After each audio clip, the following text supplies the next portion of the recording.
The story of Anne Frank.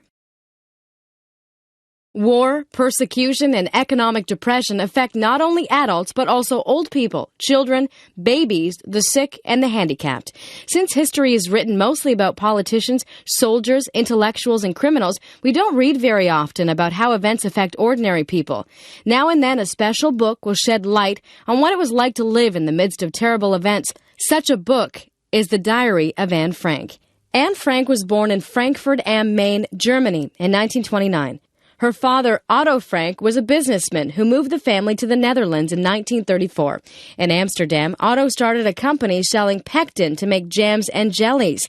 Later, he began a second company that sold herbs for seasoning meat.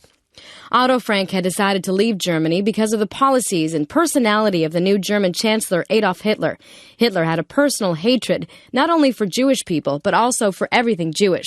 He felt that one way to strengthen Germany and solve its problems was to kill or drive out all the Jews. Hitler also felt that other groups such as blacks, gypsies, the handicapped, homosexuals, and the chronically unemployed should be eliminated. Then only strong, healthy, true Germans would be left. Since Hitler had a plan to solve Germany's economic problems, he received a lot of popular support. Very few Germans realized that he was mentally and emotionally unbalanced and would kill anyone who got in his way. The Frank family was Jewish, and they felt that they would be safe in the Netherlands. However, in May 1940, Germany invaded the Netherlands and soon took over the government. In 1941, laws were passed to keep Jews separate from other Dutch citizens. The following year, Dutch Jews began to be shipped to concentration camps in Germany and Poland. Just before this began, Anne Frank, Otto's younger daughter, received a diary for her 13th birthday. Less than a month later, the whole family went into hiding. Otto Frank had made friends with the Dutch people who worked with him in his business operations. Now these friends were ready to help him, even though hiding Jews from the authorities was treated as a serious crime. Behind Otto Frank's business offices, there was another house that was not visible from the street. Here the Franks moved many of their things. Only a few trusted people knew they were living there. The Franks moved into these small rooms on July 6, 1942, and they lived there with another Jewish family, the Van Pels, until the police captured them on August 4, 1944. So for more than 2 years, the two families never went outside. All their food and supplies had to be brought to them.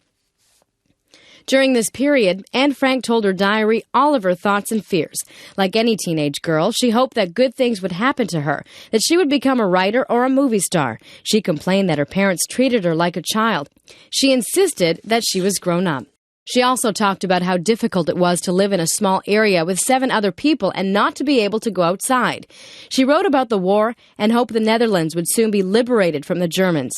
Anne sometimes envied her older sister Margot, who was so much more mature and who never got into trouble. She and Margot wrote letters to each other to pass the time, and even had a romance with Peter Van Pels, who was 17. Then all their fears came true.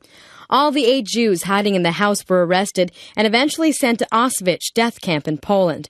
Although the war was ending, it did not end soon enough for the Frank family. Only Otto Frank survived the war. One of their helpers, Miep Gies, saved Anne's diary and kept it. After the war, Otto Frank decided to publish it. Since 1947, more than 20 million copies had been sold in 55 languages. Anne's diary shows the terrible cost of hatred, persecution, and war better than any history book.